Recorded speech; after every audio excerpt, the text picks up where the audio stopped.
দাদা এখানে কোনো মেয়েকে দেখেছেন? ফর্সা মতো বিবাহিতা। বিন্দি, আপনারে আমি মুক্ত করে দিলাম, মেম সাহেবের কাছে ফিরে যান আপনি। এখানে কাঙালি ভোজন হচ্ছে। তুমি আছো মা, সত্যি আছো। জিত আমার ছিল, আমারই থাকবে।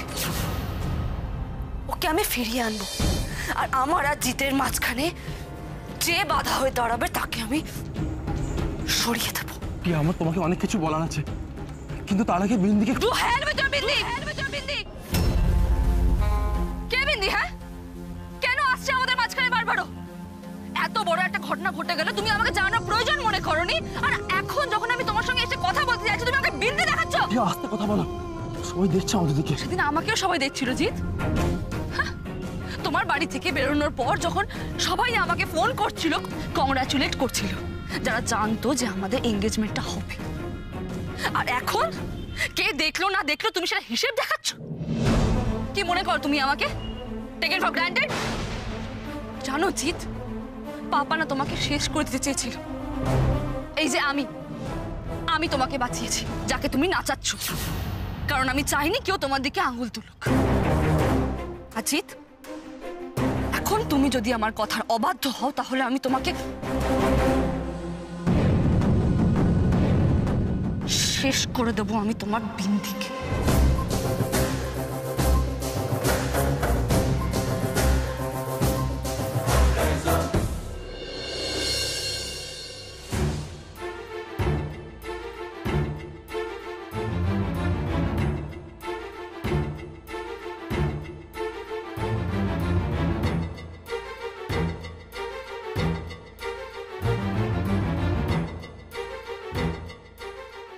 চা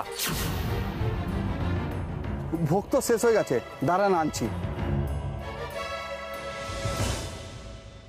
অভাগা যেদিকে যায় সাগর শুকায় যায়।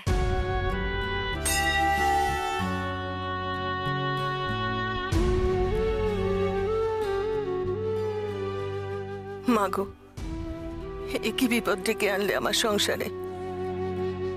আমার সংসারটা তুমি দেখো মা, বাঁচাও তুমি সবাইকে, রক্ষা করো মা। আমরা তো সবাই তোমার হাতের পুতুল মা। আর ওই মেয়েটাকেও তুমি দেখো মা, মেয়েটা যে বড় অসহায়, ওইভাবে বেরিয়ে গেল। কোথায় যে গেল মেয়েটা? ওর যেন কোনো বিপদ না হয় মা, ওকে তুমি রক্ষা করো, ওকে অন্ন জল দিয়ে তুমি সুস্থ রেখো মা। ও যেখানেই থাকুক যেন ভালো থাকে।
শহরের বাবুর বাড়ির লোক দেখে পেলেননি তো আমায়?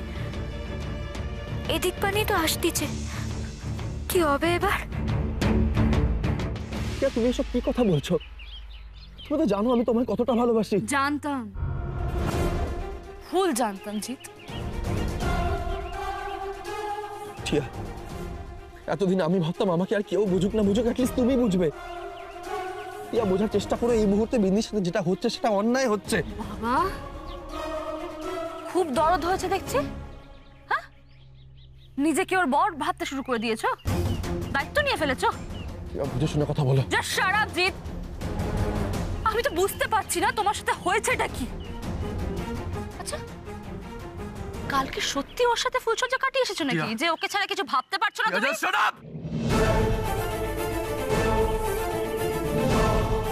চুপ! ওরা একটা কথা বলবে না তুমি, ঠিক আছে? তখন থেকে তোমার অনেক বাজে কথা সহ্য করছি না। Keep your mouth shut and listen to me! দায়িত্বের কথা বলছো না? দায়িত্বের কথা বলছো? আমি দায়িত্ব নিয়েছি। বিন্দিকে খুঁজে আনা দায়িত্বটা আমাকে নিতে হয়েছে, কারণ ও আমাদের বাড়ি থেকে মিসিং। বুঝতে পারছো? যদি দায়িত্বের কথাই বলো তাহলে তাহলে আজ আমাদের এই সিচুয়েশন, এই স্টেশনে বসে আমাদের ঝগড়া করতে হতো না, যদি তুমি আমাকে সঠিক সময় আমার সঠিক দায়িত্বটা পালন করতে বাধা না দিতে। হোয়াট? আমি তোমাকে বাধা দিয়েছি? দাওনি? বাধা দাওনি আমাকে? সব ভুলে গেছো এখন? বর্দা আমার উপর দায়িত্ব দিয়েছিল যে আমি সঠিক সময় বিন্দির বিয়ের দিন ওর বাড়িতে টাকাটা নিয়ে পৌঁছবো। তখন তুমি কি করেছিলে? হ্যাঁ, আমাকে মাঝ রাস্তা থেকে তুলে নিয়ে গেছিলে তোমার এই কুণালের বাড়িতে, ওর ফার্ম হাউসে পার্টি করতে। আমার জালে আটকে গেলে তো? এই জাল থেকে বেরিয়ে দেখাও দেখি। টিয়াটা সরো, আমাকে যেতে হবে। আমার এক্ষুনি না না না না না, কোথায় যাবে তুমি আমাকে ছেড়ে? হ্যাঁ, তোমায় ছেড়ে কোথায় যাবো? আমার একটা ইম্পর্টেন্ট কাজ আছে টিয়া। শোনা, তুমি আমার সাথে এইভাবেই কুণালের ফার্ম হাউসে যাবে। হোয়াট? হ্যাঁ, তোমার কি মনে হচ্ছে আমি মজা করছি টিয়া? আমার সত্যি একটা জরুরি কাজ আছে। সেদিন যদি তুমি ওইটা না করতে তাহলে আজ আমাদের এই দিনটা দেখতে হতো না টিয়া। তোমার এই ছেলে মানুষটার জন্যই আজকে আমাদের এই অবস্থা। আমাদের এই মুহূর্তে যা সিচুয়েশন, এর জন্য 1% হলেও তুমি দায়ী। আর এটা তুমি কোনো অবস্থাতেই অস্বীকার করতে পারবে না।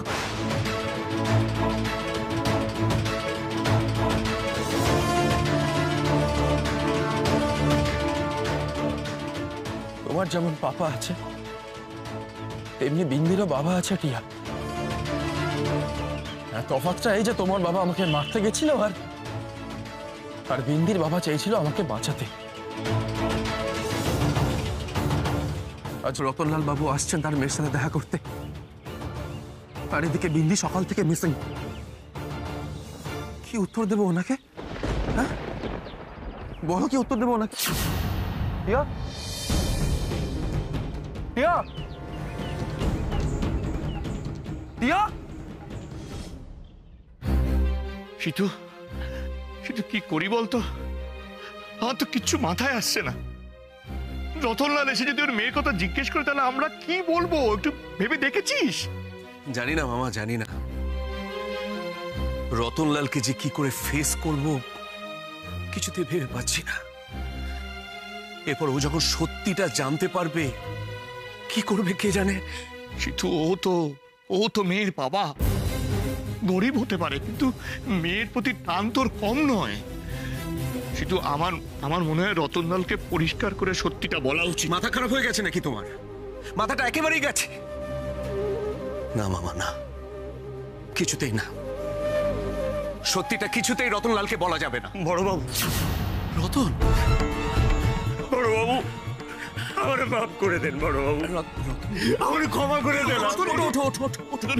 না না না, আমি জানি আপনারা আমার উপরে রাগি আছেন। না, রাগ করানোর কাজ আমি করেছি, কিন্তু বিশ্বাস করেন আমার কিচ্ছু করার ছিল না। আমার হাত পা বাঁধা ছিল। এই বামুনের চাঁদে হাত বাড়াতে চাইনি আমি। মামা বাবু, আপনার ছেলের ক্ষতি করতে আমি চাইনি, বিশ্বাস করেন। আমি কোনো, কিন্তু যা ঘটে গেল তাতে তো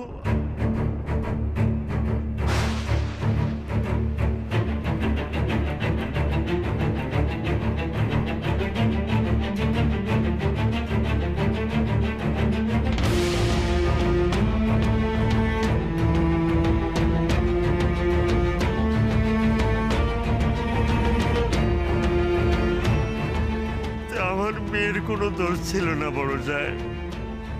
বিশ্বাস করেন, ওরে ভুল বুঝবেন না আপনারা, ওর কোনো দোষ দেবেন না।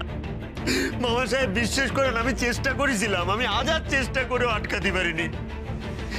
গ্রামের মুরব্বীদের তো আপনারা জানেন, তারা একবার বিধান দিয়ে দিলে আর কিচ্ছু করার থাকে না। সব সব শেষ করে দিল ওরা, সব। হ্যাঁ, সব শেষ হয়ে গেল। সব শেষ করে দিলে তোমরা রতনলাল। আমার ভাই তো বিয়ে ঠিক হয়ে গিয়েছিল, সেই মেয়েটাকে কি জবাব দেবো বলো তো?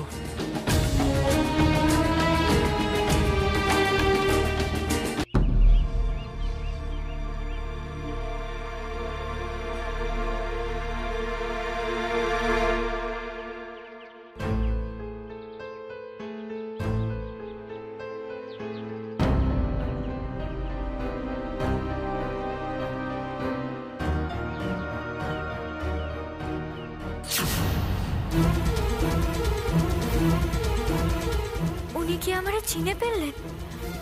থেমে গেলেন কেন? হাতটা তুলো।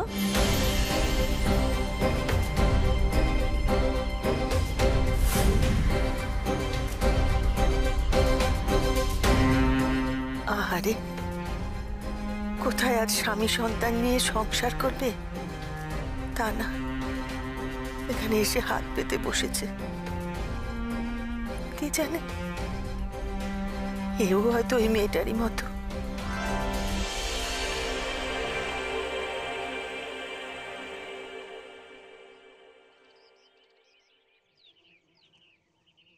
দাঁড়াও।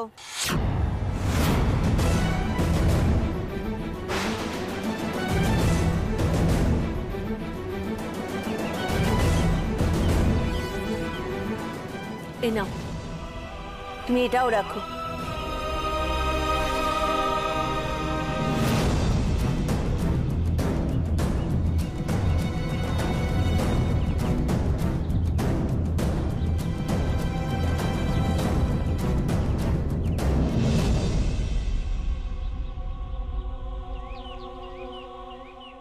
আমায় কি উনি চিনতে পেরেছেন? না না, এখানে আর থাকা যাবে না কিছুতেই। ও বাড়ির কেউ না কেউ দেখে ফেলতেই পারে, খুব বড় বিপদ হয়ে যাবে। এ শহরেই আর থাকা যাবে না। কিন্তু এখন আমি কোথায় যাব? কার কাছে যাব? বাবার কাছে?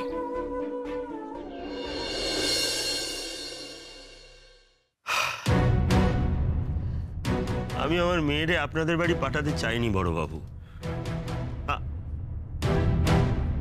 আমার বউ অখিলা ওরে জোর করে, আমি তখন ঘরে পর্যন্ত ছিলাম না বড়বাবু। কিন্তু রতনলাল, আমি জানি বড়বাবু, আমার মেয়ে আপনাদের ঘরের যোগ্যী না। কিন্তু কি করব বলেন তো?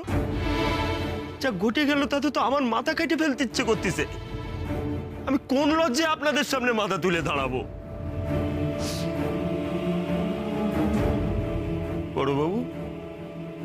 বড়বাবু, আপনার ভাইয়ের বিয়ে আপনি দেন। আমি কথা দিচ্ছি, কোনো অশান্তি আমি করব না।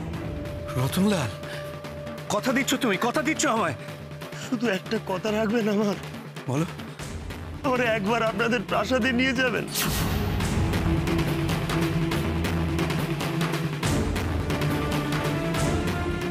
বড়বাবু, আমি বিন্দি মারেনি, আজই এই প্রাসাদ থেকে বাড়ি চলে যাব।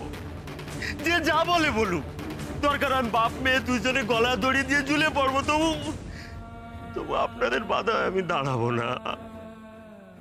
আপনারা আমার ভগবান, আমার একটাবার নিয়ে যাবেন বড়বাবু।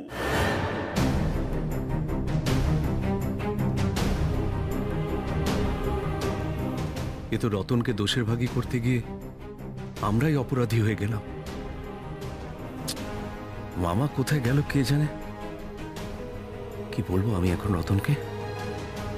ওর মেয়ে নেই এ কথা বলবো?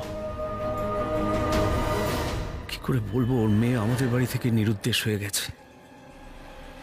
আমরাই ওকে তাড়িয়ে দেওয়ার উদ্যোগ নিয়েছিলাম। মামার ফোন করে খবর নিতে এতক্ষণ লাগে? বিন্দিকে পাওয়া গেছে কিনা জেনেই তো চলে আসা উচিত।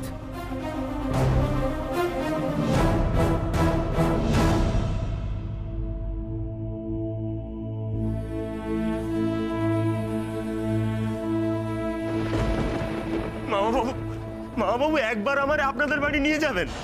আমি কথা দিচ্ছি আপনাদের ঘরে ঢুকবো না।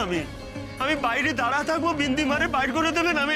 আমি নিয়ে বড়বাবু আমার একবার নিয়ে চলেন। কি করছো? ওঠো ওঠো একবার ওঠো তুমি। স্যার সর্বনাশ হয়ে গেছে স্যার, ভীষণ বিপদ স্যার। কি বিপদ? স্যার ফকিরপুরের ফ্যাক্টরিতে আমাদের লেবাররা স্ট্রাইক করেছে স্যার। সে কি? হ্যাঁ, বড় বড় অর্ডার আছে ওখানে স্যার। সমস্ত ডেলিভারি ওরা বন্ধ করে দেবে স্যার।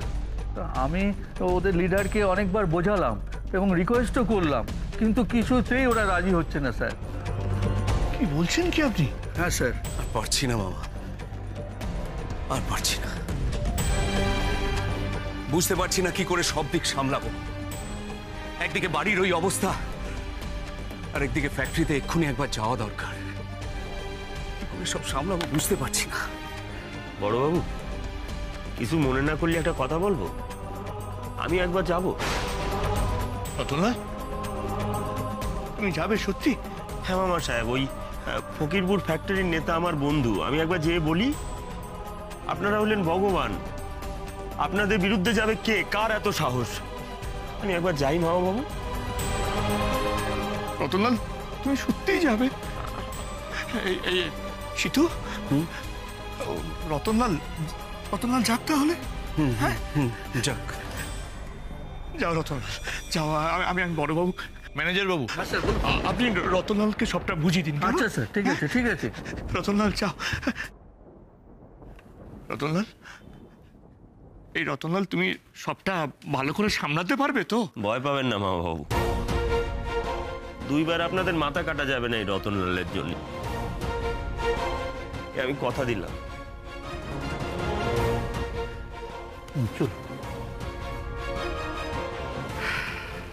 হাতে খানিকটা সময় পাওয়া গেল মামা।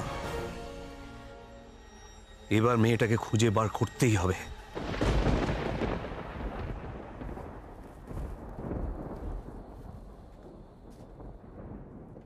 মামা, হ্যাঁ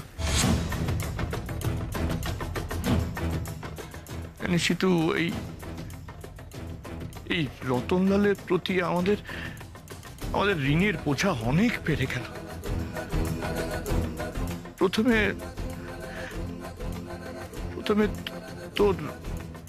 তোর প্রাণ, আর এখন আমাদের সবার মান। ঠিক মামা। আমি শুধু ভাবছি সিতু, এটা যদি আমাদের বাড়ির মেয়ের ক্ষেত্রে হতো তাহলে কি হতো?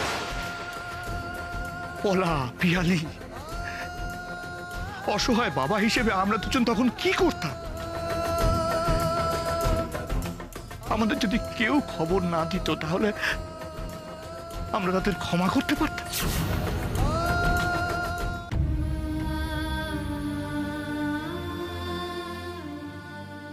এ টাকা আমি খরচা করতে পারবো না। এ আমার সৌরগড়ের পেত্তম আশীর্বাদ। কিছুতেই এ টাকা আমি খরচা করতে পারবো না।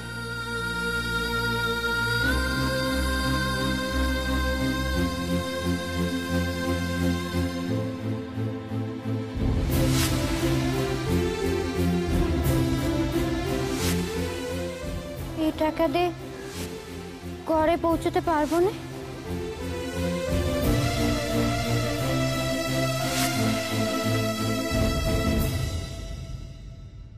শুনুন নে। বলো। এখান থেকে চাতিমপুরে যাবার বাস ছাড়ে? যাই তো। কোন বাসটা চাতিমপুরে যাবে? তুমি ছাতিমপুর যাবে তা আমার সঙ্গে এসো। বাবা, তোমার এই অবাগী মেয়েটারে একটু আশ্রয় দিও। আমার যে আর যাওয়ার জায়গা নেই বাবা। তোমার বিন্দির তুমি ছাড়া আর কেউ নেই। তুমি তো আমায় পাঠাতে চাওনি, কিন্তু শহরের বাবুদের বাড়িতে সবাই তোমায় খারাপ ভাব দিচ্ছে।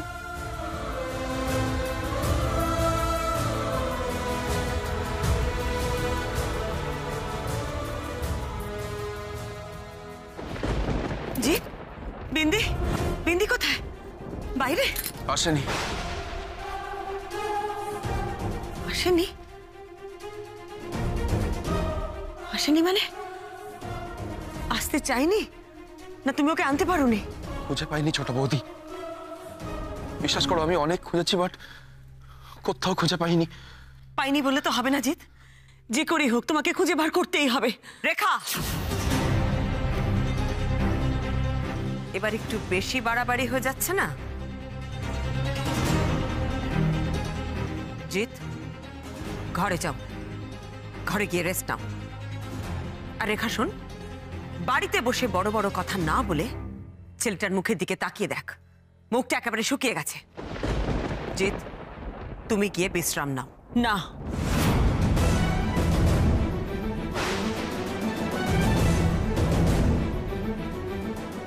জিৎ কোথাও যাবে না।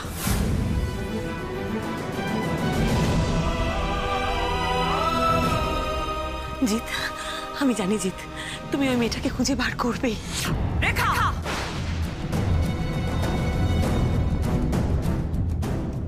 সীমা, বিন্দি কিন্তু এ বাড়িতে এসেছিল জিতের সঙ্গে পরিচয় সূত্রে। আজ বিন্দি এ বাড়ি থেকে হারিয়ে গেছে, তাই কেউ না চাইলেও জিতের দায়িত্ব বিন্দিকে খুঁজে বার করা।